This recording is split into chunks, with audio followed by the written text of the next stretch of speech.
नाथयामुनमध्यमाम् अस्मदाचार्यपर्यन्ताम् वन्दे गुरुपरम् यो नित्यमच्युतपदाम् भुजयुग्मरुक्म व्यामोहतस्तदितराणि तृणाय मेने अस्मद्गुरोर्भगवतोऽस्य दयैकसिन्धोः रामानुजस्य चरणौ शरणं प्रपद्ये।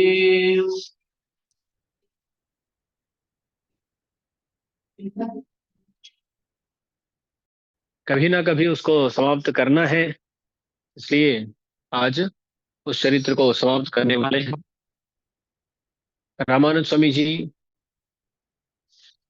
श्रीरंगम में विराजमान होते हुए वहां के सभी चेतनों की वहां के सभी चेतनों का उज्जीवन कराते हुए विराजमान है। ऐसे में स्वामी जी के 120 साल गुजर जाते हैं। बीच में रामानंद स्वामी जी के अत्यंत अंतरंग शिष्य जो दाशरथी स्वामी हैं, उनके पुत्र, उनका नाम कंदाडयांडान कहते हैं। दाशरथी स्वामी जी के पुत्र कंदाडयांडान, वो आकर स्वामी जी से प्रार्थना करते हैं कि स्वामी जी के अवतार स्थल में, यानी श्री पेरुम्बुदूर में स्वामी जी की विग्रह प्रतिष्ठा होनी चाहिए। और रामानंद स्वामी जी उनके लिए अनुमति भी देते हैं।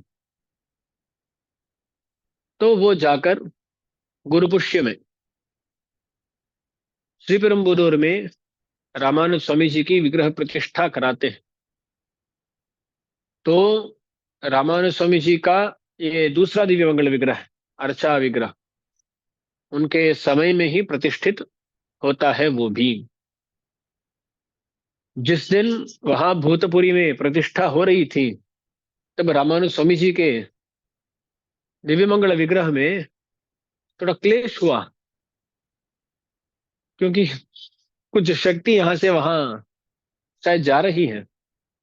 तो रामानुज स्वामी जी पूछते, अरे आज वो दिन है क्या जिस दिन वहां प्रतिष्ठा होने वाली है? तो बोलते, हाँ हाँ स्वामी, आज ही प्रतिष्ठा हो रही है। क्योंकि रामानुज स्वामी जी अपने दिव्य मंगल विग्रह में थोड़ा वो शक्ति की कमी को महसूस कर पाए। ऐसा रामानंद स्वामी जी सभी को उज्जीवन देने के लिए अर्चा विग्रह भी परिग्रह कर लिए। और उनकी परम पद जाने की इच्छा उत्कट हो जाती है, बहुत उत्कट हो जाती है। और क्या करते हैं, अपने मन में जो वैकुंठ गद्य है, वैकुंठ गद्य में गद्यत्रय है ना, उसमें वैकुंठ गद्य में वैकुंठ में जाकर क्या क्या करना है उसके बारे में बताते हैं। उनकी इच्छा को वहां प्रकट करते हैं रामानुज स्वामी जी वैकुंठ गद्य में। वैकुंठ का वर्णन करते हैं, वहां क्या होता है, ये सब बताते हैं। उसके हिसाब से रामानुज स्वामी जी की इच्छा बहुत उत्कट होती है, किसी तरह परम पद को पहुंचना है, परम पदनाथ को दर्शन करना है, उनकी सेवा में जुड़ना है। आरती बहुत ज्यादा होती है, पर परम पद जाने के लिए भगवान की अनुमति चाहिए ना, रंगनाथ भगवान की अनुमति। तो स्वामी जी रंगनाथ भगवान का दर्शन के लिए जाते हैं और बोलते हैं, भगवान बहुत समय हो गया, यहाँ 120 साल हो गए, तो यहाँ शरीर भी बहुत अब कमजोर होने लगा है, इसलिए आप परम पद दीजिए। तो भगवान बोलते हैं, अरे समय के बारे में हम देखते हैं, वो हमारा प्रॉब्लम है, आप क्यों इसके बारे में सोच रहे हैं, हम देख लेते हैं। तो आप फिक्र मत कीजिए, आपको और भी कुछ साल यहाँ रखेंगे, ऐसा रंगनाथ भगवान बोलते हैं। रामानंद स्वामी जी प्रार्थना करते हैं, नहीं, हो गया, बहुत ज्यादा हो गया, थोड़ा आप अनुमति दीजिएगा। ऐसा जब रामानंद स्वामी जी बहुत प्रार्थना करते हैं, तब भगवान भी सहमत हो जाते हैं, वो अनुमति देते हैं। अच्छा, वैसे ही होगा। पर तुरंत नहीं, 1 हफ्ता बाद 7 दिन है आपको, उसके बाद आपको अवश्य परम पद मिलेगा। रामानुज स्वामी जी प्रार्थना करते हैं, सिर्फ दास को ही नहीं, दास और दास के जो भी संबंधी हैं उन सभी को परम पद मिलना है। तो भगवान बोलते हैं अवश्य मिलेगा, तथास्तु बोल देते हैं। तो रामानुज स्वामी जी रंगनाथ भगवान से उस वरदान को पाकर वहां से निकलते हैं। बाहर आते समय एक राजा की तरह निकलते हैं, शेर की तरह निकलते हैं, क्योंकि रंगनाथ भगवान स्वयं बोले हैं कि उनको भी मोक्ष मिलेगा और उनके जो भी संबंधी है उनको भी मोक्ष मिलेगा। तो उस वरदान को पाकर रामानंद स्वामी जी अपने मठ तक आ जाते, वहां विराजमान होते हैं। और पहले कभी भी ऐसा नहीं किए, ऐसा अपने शिष्यों को उपदेश करते हैं। 3 दिन तक ऐसा ही गुजरता है, बहुत खूब उपदेश करते हैं, उत्साह के साथ उपदेश कर रहे हैं। उनके शिष्यों को थोड़ा संदेह हो जाता है, अरे स्वामी जी क्यों इतना, जैसा पहला कभी नहीं किए वैसा उपदेश कर रहे हैं स्वामी जी। तो उनके मन में शंका होने लगी कि कुछ ना कुछ यहाँ गलती है, गड़बड़ है। रामानुज स्वामी जी समझ जाते हैं और उनको बोलते हैं और 4 दिन ही बाकी है। 3 दिन हो गए, 4 दिन बाकी है। चौथे दिन भगवान मुझे परम पद देने वाले हैं, ऐसी प्रतिज्ञा किए हैं। इस बात को प्रकट करते हैं रामानुज स्वामी जी। सुनते ही वो सभी रोने लगते हैं, स्वामी जी आपको छोड़कर हम कैसे रहेंगे, जरूर रह नहीं सकते हम, आपके साथ ही आ जाएंगे। ऐसा बहुत बोलते हैं। रामानंद स्वामी जी कहते हैं ऐसा नहीं, कभी ऐसा अविवेक नहीं करना चाहिए। जब हम यहाँ से प्रस्थान करने वाले हैं तब आपको कोई गलती नहीं करना है, आपको अविवेक नहीं करना है, अपने आप को कोई नुकसान नहीं पहुंचाना है। इस बात को स्पष्ट रूप से कह देते हैं रामानुज स्वामी जी, ऐसा मत करो, स्पष्ट रूप से कहते हैं। और रामानुज स्वामी जी बहुत सारे उपदेश करने लगते हैं। उन उपदेशों में मुख्यतम कुछ उपदेशों को हम देखेंगे। अपने शिष्यों को रामानुज स्वामी जी बोलते हैं, अरे आपको देह यात्रा के बारे में चिंतन नहीं करना है, चिंता नहीं करना है। आत्म यात्रा के बारे में भी चिंता नहीं करना है। देह यात्रा माने क्या, आत्म यात्रा का माने क्या?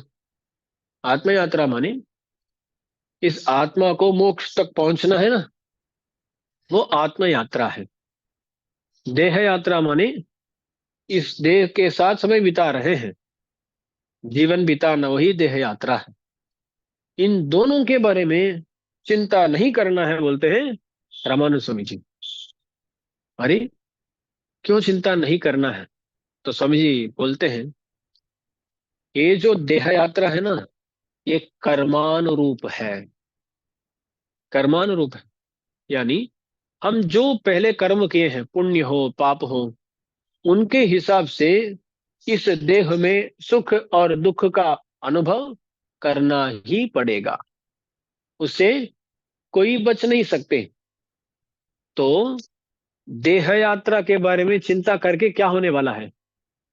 जो होने वाला है सो होने वाला ही। तो उसके बारे में चिंता मत कीजिए, देह यात्रा के बारे में चिंता मत कीजिए। और आत्म यात्रा है ना, यानी मोक्ष पहुंचना, उसके बारे में तो चिंता कर सकते हैं ना, वो तो भगवान की जिम्मेदारी है। आपको मोक्ष पहुंचाना किसकी जिम्मेदारी है? भगवान की जिम्मेदारी है। तो भगवान देख लेंगे, तो भगवान देख लेंगे, तो उसके बारे में भी आपको चिंता नहीं करना है। तो आत्म यात्रा के बारे में चिंता नहीं करना है क्योंकि भगवान देख लेंगे। देह यात्रा के बारे में चिंता नहीं करना है क्योंकि कर्मानुरूप वो होगा ही, जैसा होना चाहिए वैसा ही होगा, इसलिए उसके बारे में भी चिंता नहीं करना चाहिए। हमारी देह यात्रा के बारे में हम चिंता करना शुरू करिए तो लगभग नास्तिक बन जाएंगे हम, क्योंकि कर्म के बारे में हम कर्म पर विश्वास नहीं कर रहे हैं, ऐसा हो जाएगा। तो ऐसा नहीं बनना है। आत्मयात्रा पर चिंतन करना, चिंता करना शुरू कर दिए तो ईश्वर पर विश्वास नहीं है, ऐसा हो जाएगा ना, तो शरणागत नहीं रहेंगे। तो इसलिए इनके बारे में कभी भी हमें चिंता नहीं करना है, ऐसा रामानुज स्वामी जी स्पष्ट रूप से कहते हैं, स्पष्ट रूप से कहते हैं। और भी कुछ कहते हैं रामानुज स्वामी जी। वो अपने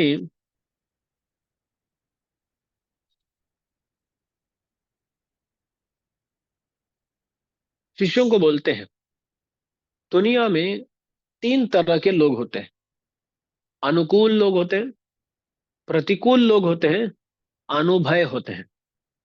क्या है देखिए, जो श्री वैष्णव है, जो भक्त है, वो हमारे लिए क्या होते हैं? अनुकूल होते हैं। कुछ लोग प्रतिकूल होते हैं, प्रतिकूल माने भगवान के विरोधी, भगवान का जो वैभव है उसको सहन नहीं करने वाले, ऐसे लोग होते हैं, वो प्रतिकूल है। और कुछ लोग होते हैं अनुभय, वो हमारे अनुकूल भी नहीं, प्रतिकूल भी नहीं। तो इनके साथ हमें कैसा रहना है, इसके बारे में रामानुज स्वामी जी बताते हैं। रामानुज स्वामी जी बताते हैं कि जो अनुकूल रहते हैं ना, उनके साथ बहुत अच्छी तरह हमें मिलना चाहिए, उनके साथ अच्छी तरह बर्ताव करना चाहिए। अनुकूल के साथ, जैसे हमारी पत्नी है, हमारे बच्चे हैं, रिश्तेदार हैं, तो उनके साथ हम जैसा मिलते हैं वैसे ही हमारे अन्य भक्तों के साथ भी मिलना होना चाहिए। और ये जो प्रतिकूल होते हैं ना, उनको देखते ही वहां से निकल जाना चाहिए। जैसा सर्प को देखने पर हम निकल जाएंगे ना, कहीं पर सांप दिखता है तो क्या करते हैं? वहां से दौड़ के चले जाएंगे। वैसा ही प्रतिकूल लोगों को देखते ही चले जाना है। और ये तो बीच में है ना, जो बीच में है अनुभय, अनुकूल भी नहीं, प्रतिकूल भी नहीं, उन लोगों के प्रति है कैसा रहना है? हमें भी वैसा ही रहना है। जैसा रास्ते में आप जाते हैं, रास्ते में कोई आपका दोस्त दिखा तो उसके पास जाएंगे, अच्छी तरह बात करेंगे, वैसा भक्तों के साथ। सांप दिखा तो वहां से दौड़ के चले जाएंगे, वो प्रतिकूल के प्रति। और ये जो अनुभव है ना, आप रास्ता में जा रहे हैं, रास्ते में आपके दोनों तरफ कई सारे पत्थर रहते हैं, पत्थर होते हैं ना, कुछ ना पेड़ ये सब है, लकड़ी कुछ है, उसके बारे में आप चिंतन करेंगे क्या? वो है या नहीं है, उससे आपके जीवन में कुछ फर्क नहीं पड़ता है। वैसा उनके साथ बर्ताव करना है। जो अनुकूल है उनके प्रति, श्री वैष्णव ही अनुकूल है हमारे लिए, उनके प्रति ऐसा ही रहना चाहिए। वहां देखिए ना, उनसे झगड़ना गलत है। जो अनुकूल है उनसे झगड़ना, जैसे कभी कभी क्या हो जाता है, धन के लिए, धन की वजह से ऐसा कुछ उनसे झगड़ा हो जाता है, ये कभी होना नहीं चाहिए। और ये जो प्रतिकूल है ना, प्रतिकूल लोगों के पास धन के लिए जाना, वो भी नहीं होना चाहिए। ये अनुभव जो है ना, उनको भी ऐसा ही छोड़ देना चाहिए। वो है तो है, उनसे हमारा क्या लेना देना, कुछ भी लेना देना नहीं। ऐसा आपको जीवन बिताना चाहिए, ऐसा बोलते हैं रामानुज स्वामी जी। ऐसे बहुत सारे उपदेश करते हैं। इन उपदेशों में एक मुख्यतम उपदेश है, ये आप लोग कई बार सुने होंगे, पर ये अवश्य सुनने लायक विषय है। तो बोलते हैं रामानुज स्वामी जी, पठित्वा भाष्यम तत्प्रवचनम अशक्तौ शठरिपोः गिरिश्रद्धा वासः प्रभु परिचित स्थान निवहे प्रभोः कैङ्कर्यं वा प्रपदन मनोरर्थमननं प्रपन्नानां वामे भवतु परिचर्या परिचयः कुटीं कृत्वा तस्मिन् यदुगिरितटे नित्यवसतिः षडर्था श्रीशस्य प्रपदन विधौ साधकतमाः। रामानुस्वामी जी प्रस्थान करते करते 6 वाक्य, 6 उपदेश देते हैं। बोलते हैं ये जो श्री भाष्य है, रामानुज स्वामी जी के द्वारा विरचित जो श्री भाष्य है, उसको पढ़िएगा। श्री भाष्य पढ़ो और उसका प्रवचन करो, उसका प्रचार करो। तो भाष्य को पढ़ना, पढ़ाना समझिए ना, उसका प्रचार करना, ये की करिए, पहला उपदेश है। तो सभी लोग भाष्यम श्रीभाष्यम पढ़ नहीं सकते, पढ़ा नहीं सकते, तो बोलते हैं नहीं तो दिव्य प्रबंध जो है ना, दिव्य प्रबंधों को पढ़ो, दिव्य प्रबंधों का प्रचार करो। शठरिपो, शठरिपु आ, जो है ना, यानी हमारे षटकोप स्वामी जी, शठरिपोर गिरी श्रद्धा, उनकी जो श्री सूक्ति है ना, उन पे श्रद्धा रखो, दिव्य प्रबंधों का अध्ययन अध्यापन करो बोलते हैं। नहीं स्वामी जी उतना भी हम कर नहीं सकते, इतना ज्ञान नहीं है, तो बोलते हैं दिव्य देश को जाओ, एक दिव्य देश को जाकर वहां जो है भगवान विराजमान है, उनकी देखभाल करो, उनकी रोज पूजा के लिए जो चाहिए उसकी व्यवस्था करना, माला की व्यवस्था करना, उस मंदिर की देखभाल करना, ये करो। ये नहीं कर पाए तो बोलते हैं ये नहीं हो गया तो आप क्या कर सकते हैं, प्रभो कैंकर्यम वा प्रपदन मनोरथ मननम।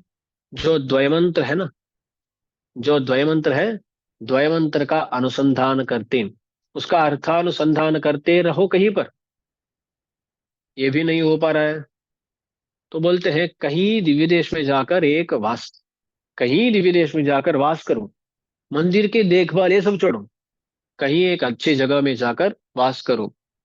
विशेष रूप से बोलते हैं हमारे यदुगिरी, यानी तिरुनारायणपुरम मेलकोटे है ना, वहां जाओ, वहां एक कुटीर बना लो, बड़ा भवन नहीं चाहिए हमारे लिए, क्या कुटीर बना लो, वहां रहना शुरू कर। क्या है ना, जब अच्छे जगहों पे रहते हैं, वहां अच्छे लोगों के साथ सहवास होगा, ज्ञान मिल जाएगा, सही मार्ग में चलना शुरू करेंगे। ये सब बोलते हैं, ये सब आपको हो नहीं पा रहा है तो अंत में बोलते हैं अरे एक श्री वैष्णव है, एक श्री वैष्णव है, भक्त है, उस भक्त के अभिमान का पात्र बन जाओ, उनकी परिचर्या करते रहो। जैसा वो श्री वैष्णव सोचे ये मेरा है, हम सोचते हैं ना कभी कि किसी को ऊर्ध्वपुंड के साथ देखते तो लगता है नहीं हमारा है ये, लगता है कि नहीं। ऐसा किसी भक्त का अभिमान का पात्र बने तो वो काफी है बोलते हैं। तो छह अर्थ बताएं, भाष्य को पढ़ना पढ़ाना, दिव्य प्रबंधों को पढ़ना पढ़ाना, नहीं तो एक दिव्यदेश का मंदिर की देखभाल करना, नहीं तो ये द्वयमंत्र का अनुसंधान करना, किसी जगह, विशेष रूप से यदुगिरी में किसी जगह में वास करना, देखभाल छोड़ो वास करना, और एक श्री वैष्णव की परिचर्या, उनका अभिमान का पात्र बनना, ये छह में कुछ ना कुछ करो। जिनको हो पाएगा वो सभी कर सकते हैं, जिनको हो सकता है वो सभी कर सकते हैं, जितना हो सके उतना करो। और ऐसा रामानुज स्वामी जी हमें उपदेश दिए हैं, तो हम सभी को क्या करना है, श्री भाष्य पढ़ना, ये तो बहुत कठिन है, पर क्या कर सकते हैं, थोड़ा दिव्य प्रबंधों का अध्ययन कर सकते हैं, उनके अर्थों को जान सकते हैं, थोड़ा एक वैष्णव का अभिमान पात्र बन सकते हैं उनकी परिचर्या करके। वो सोचे तो ये हमारा है, जैसा वो सोचे ऐसा हम रह सकते हैं, ये तो हो सकता है, कई दिव्य देश में वास कर सकते हैं। तो ऐसा जितना हो सके उतना हमें अवश्य करना ही है। ऐसे कई सारे उपदेश अपने अंतिम दशा में रामानुज स्वामी जी करते हैं। रामानुज स्वामी जी परम पद प्राप्ति के लिए इंतजार कर रहे होते हैं। बीच में क्या होता है, रंगनाथ भगवान के जो भी अर्चक इत्यादि लोग हैं ना, वो सभी रंगनाथ भगवान से माला, प्रसाद इत्यादि लेके आते हैं, इत्यादि लेके आते हैं, और वहां आकर रामानुज स्वामी जी को देते हैं। रामानंद स्वामी जी भी उन सभी को लेकर, उन सभी को स्वीकार करके वहां अपने शिष्यों को बोलते हैं कि जो श्री भाष्य है और तिरुवाய்मொழி है, यानी षटकोप स्वामी जी के, इन दोनों ग्रंथों को ताम्र पत्र में लिखने को बोलते हैं। ताम्र शासन बोलते हैं ना, तो ताम्र शासन की तरह इन दोनों को लिखने को बोलते हैं, क्योंकि ये तालपत्र में जो भी लिखा जाता है ना, वो कुछ दिनों में वो खराब हो सकता है, पर ऐसा नहीं, ताम्र शासन में लिख लिए तो, ताम्रपत्र में लिख लिए तो वो सदा रहेगा। इसलिए ऐसा करने को आदेश देते हैं, और कई सारे आचार्यों को नियमन देते हैं। जैसे कि एक एक शिष्य को एक एक जिम्मेदारी देते हैं, आप श्री भाष्य देख लेंगे, श्री भाष्य सिंहासन आपका है, आपकी ये जिम्मेदारी है, ये जिम्मेदारी है, ऐसा बोलते हैं। विशेष रूप से पराशर भट्टर जी महाराज को बुलाकर अपने शिष्यों के सामने बोलते हैं अरे इनको हमें जैसा आप देखते हैं वैसे ही इनको देखना है। पराशर भट्टर जी को बोलते हैं कि यानी रामानुज स्वामी जी क्या कर रहे हैं, उनके बाद पराशर भट्टर जी ही दर्शन निर्वाहक होंगे, इसके लिए आज्ञा दे रहे हैं। और ऐसा बोलकर रामानुज स्वामी जी सबसे प्रार्थना करते हैं, जो भी अपराध अब तक हुए हैं उन अपराधों को क्षमा कर दीजिएगा, क्षमा कर दीजिएगा। तो ऐसी प्रार्थना करने की आवश्यकता नहीं है। सभी बोलते हैं स्वामी जी आप क्या अपराध किए हैं, कोई अपराध आप कभी किए नहीं। पर हम पहले से देखते आ रहे हैं ना, जो भी आचार्य परम पद प्राप्ति जिनकी भी होने वाली है, वो क्या करते हैं, वो अपराध क्षामण यानी माफी मांगते हैं।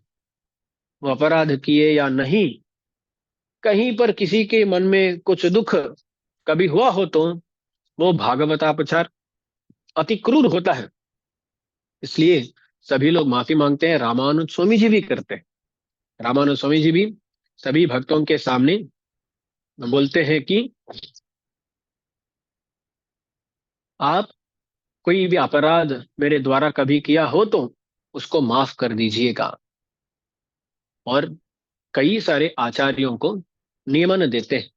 अब देखिए, रामानुज स्वामी जी आप पधारने वाले हैं, रामानुज स्वामी जी के अनेक अनेक शिष्य हैं, उन सबका उज्जीवन कौन देखेगा, कौन देखेगा। तो क्या करते हैं रामानुज स्वामी जी, उनके ही शिष्यों में कुछ लोग सीनियर होते हैं ना, अनुभवशाली होते हैं, और कुछ लोग अभी अभी आए होंगे, है ना। तो क्या करते हैं, जो अनुभवशाली है ना, उनकी यहाँ ये जो अभी अभी आए हैं उनको दिखाते हैं। तो बोलते हैं आप सभी लोग इनके शिष्य बनेंगे, आप लोग इनके शिष्य बनेंगे, आप लोग इनके शिष्य बनेंगे। ऐसा सबका विभाजन करते हैं। वही है करुणा, वही है रामानुज स्वामी जी की करुणा, उनका सामर्थ्य। क्या हो जाता है, कई जगहों पे देखते हैं, बड़ा साम्राज्य है, एक राजा था, उस राजा के बाद में कोई उसको संभाल नहीं पाया। हम्म। तो संभाल नहीं पाते हैं, वो साम्राज्य ऐसा ही पूरा नष्ट हो जाता है। तो रामानुज स्वामी जी ऐसे होने नहीं दिए, जिम्मेदारी उठाई। क्या करते हैं रामानुज स्वामी जी, देखते हैं कि जो भी अभी अभी आए हैं उनकी देखभाल होगी। तो जो सीनियर मोस्ट है ना, उन सभी को देखते हैं, ये लोग आपके शिष्य, ये लोग आपके शिष्य, ऐसा करते हैं रामानुज स्वामी जी। उनका सामर्थ्य है, दीर्घ दृष्टि है उनकी। हो गया हम चलने वाले, इससे होने वाला नहीं है, इसके बाद भी शिष्यों की देखभाल किसी ना किसी को करना है। कभी कभी क्या होता है ना, कुछ आचार्यों के हजारों में शिष्य होते हैं, उनकी देखभाल कोई करता ही नहीं है। रामानुज स्वामी जी कभी ऐसे अपने शिष्यों को छोड़े नहीं। वो स्वयं उनको देख नहीं सकते, उनके बारे में ध्यान नहीं दे सकते, तो क्या करते हैं, किसी ना किसी को नियुक्त करते हैं। जैसा हम देखे थे ना, कुछ लोग आए थे तो दयापाल मुनि स्वामी जी के यहाँ दिखाए थे, आप उनके शिष्य बन जाइए। ऐसे ही कई सारे लोगों को बताते हैं, आप इसके बाद इनको आचार्य मानकर रहेंगे। दूरदृष्टि है। और रामानुज स्वामी जी की जैसी थी ना, वैसी किसी और को नहीं। बहुत सुंदर तरीके से चतुसप्तति सिंहासनाधिपतियों का नियमन किए थे, वो भी दूरदृष्टि ही है। वैसे ही करुणा, यहाँ देखे ना, अपने शिष्यों को कुछ नहीं होना चाहिए, उनकी देखभाल के लिए कोई ना कोई रहना चाहिए। ये गुरुकुलों में होता है, क्या क्या होता है ना, जो अभी अभी आते हैं, जो अभी नए आए हैं बच्चे, उनको अध्यापक सिखाते नहीं है। अध्यापक क्या करते हैं, सीनियर जो होते हैं ना, उनको बोलते हैं आप सिखाओ, वही सिखाते हैं। तो उनको भी अनुभव मिल जाएगा, उनकी जिम्मेदारी सीखेंगे वो सीनियर लोग, और जो आए हैं ना उनका भी काम चलेगा। तो ऐसा रामानुज स्वामी जी बहुत अच्छी तरह अंत में भी ये व्यवस्था सब करते हैं, सबको ये सब उपदेश करते हैं। और एक बार, अंतिम बार, रामानुज स्वामी जी रंगनाथ भगवान का दर्शन लेने के लिए जाते हैं। पराशर भट्टर जी महाराज को अपने साथ में ले जाते हैं, साथ में ले जाते हैं, रंगनाथ भगवान का दर्शन लेकर उनके सामने सभी को बोलते हैं कि भट्टर को बहुत अच्छी तरह, यानी इनको आचार्य मानकर सभी रहिएगा। बाकी सबको बोलते हैं। अपने बाद यही है, पराशर भट्टर जी ही दर्शन निर्वाहक है। इसको स्थापित करके ही जाते हैं रामानंद स्वामी जी। वो करते हैं और भट्टर जी महाराज को एक आज्ञा भी देते हैं। ये मेलकोटे के प्रांत में, वहां एक वेदांती नामक बड़े विद्वान हैं। वहां जाकर उनको जीतना है, उनको हमारे संप्रदाय के प्रति ले आना है। ऐसी एक आज्ञा भी देते हैं हमारे रामानुज स्वामी जी भट्टर जी महाराज को। ये भी करते हैं और अपने मठ को लौट आते हैं रामानुज स्वामी जी। कई सारे उपदेश करते हैं। ये सब होता है और क्या होता है, रामानुज स्वामी जी अब तैयार हो गए हैं। सभी लोग वहाँ रामानुज स्वामी जी के आसपास में हैं। वहाँ वाद्य घोष ये सब चल रहे हैं। रामानुज स्वामी जी भी भगवान के ध्यान में, अपने आचार्य यामनाचार्य उनके ध्यान में ऐसा रहते हुए क्या करते हैं रामानुज स्वामी जी, यमबार जो गोविंद स्वामी जी है ना, उनके गोद में अपने शिरस को रखते हुए, अपने पादार विंदों को आंध्रपूर्ण स्वामी जी के गोद में रखते हुए, ऐसा आचार्य के ध्यान के साथ रामानुज स्वामी जी परम पद विराजमान होते हैं। ऐसे ही परम पद विराजमान होते हैं। होते ही ये रंगनाथ भगवान ने रामानुज स्वामी जी को एक वरदान दिए हैं। जीर्णमिव वस्त्रम सुखेन इमाम प्रकृतिम स्थूल सूक्ष्म रूपाम विसृज्य। उनको बोलते हैं कि आप आसानी से इस शरीर को छोड़कर चले जाएंगे। आपको उस समय में कुछ भी मुश्किल कठिनाई नहीं होगी, बहुत आसानी से जाएंगे। वही बोलते हैं प्रकृतिम स्थूल सूक्ष्म रूपाम विसृज्य। यदि ऐसा ही रामानुज स्वामी जी भी, जैसा एक वस्त्र है, एक ही इस वस्त्र को छोड़कर किसी और वस्त्र को धारण करे तो आसानी से हो जाता है ना। ऐसा रामानुज स्वामी जी अपने उस शरीर को बहुत आसानी से छोड़कर परम पद विराजमान हो जाते हैं। ऐसा होता है। सभी शिष्य वर्ग बहुत दुखाकुल हो जाते हैं। वो क्या करें, सभी के गति बनकर जो रहे रामानुज स्वामी जी, वो परम पद पहुंच गए तो वो क्या करेंगे। सभी रोते रोते रोते रोते, पर बाद में जो कैंकरी करना है वो भी करना ही पड़ता है ना, तो कैंकरी करने के लिए तैयार होते हैं। सन्यासियों का जो संस्कार होता है ना, वो अलग सा रहता है। दास पहले ही बताया हूँ आड़वंदार यामुनाचार्य स्वामी जी के परम पद उत्सव के संदर्भ में, कि जैसे गृहस्थों का होता है वैसा नहीं होता है। उनके परम पद प्राप्ति के बाद कोई आशोच वगैरह नहीं होता है। आशोच वगैरह नहीं होता है। इसलिए रामानुज स्वामी जी को जैसा करना है वैसा उनके लिए, वो जो तिरुमंजन होता है, उसके बाद ये सब होता है। रामानुज स्वामी जी का ये सब होता है। कई सारे लोग कई प्रदेशों से आते हैं कि एक अंतिम बार उनका दर्शन ले ले। कई सारे लोग आते हैं और रामानुज स्वामी जी का दिव्य मंगल विग्रह को एक पालकी में विराजमान करके वीथियों में घुमाते हैं। वहां कई सारे लोग भट्टर इत्यादि लोग कैंकर्य कर रहे हैं। कई सारे लोग नालायर दिव्य प्रबंधम का सेवा काल कर रहे हैं। वैसा वीथियों में आते हैं। रंगनाथ भगवान भी ना बहुत दुखित हो गए, क्योंकि रामानुज स्वामी जी को छोड़कर कैसे रह सकते हैं वो। जब भी ऐसा होता है उस दिन रंगनाथ भगवान तांबूल नहीं लेते हैं, पान बोलते हैं ना, तांबूल बोलते हैं। रंगनाथ भगवान का रोज होता है वो। पर जब ऐसा कुछ हो जाता है, तांबूल चर्वण नहीं करते हैं रंगनाथ भगवान। और रंगनाथ भगवान आदेश देते हैं कि रामानुज स्वामी जी को कहीं पर छोड़ना नहीं, कहीं पर उनको निक्षिप्त नहीं करना है, हमारे मंदिर के अंदर ही करना है। भगवान को रामानुज स्वामी जी पर इतना आदर है, उन पर इतना प्यार है कि उनको कहीं जाने नहीं देना है। इसलिए भगवान आदेश देते हैं कि अपने मंदिर के अंदर ही उनको निक्षिप्त करा जाए, निक्षिप्त किया जाए। इसलिए ही आप देखिए तो रामानुज स्वामी जी की जो सन्निधि है ना, आज हम जो श्रीरंगम में देखते हैं, वहीं पर रामानुज स्वामी जी का दिव्य मंगल विग्रह का निक्षेप हुआ है, वहीं रखे हैं। ये रंगनाथ भगवान का आदेश से हुआ है। षटकोप स्वामी जी का भी ऐसा ही हुआ था। षटकोप स्वामी जी जब परम पद विराजमान होते हैं, भगवान सोचते हैं, अरे इस षटकोप स्वामी जी को इतनी भक्ति इस शरीर में ही हुई है, इस शरीर में ही इतनी भक्ति हुई है, तो इस शरीर को मैं कैसे को छोड़ सकता हूं। ऐसे सोचकर वहां के भगवान आदिनाथ भगवान आदेश देते हैं कि षटकोप स्वामी जी का जो दिव्य मंगल विग्रह है उसको मंदिर में ही निक्षिप्त करना है। तो षटकोप स्वामी जी के दिव्य मंगल विग्रह को भी वही मंदिर में निक्षिप्त किए हैं।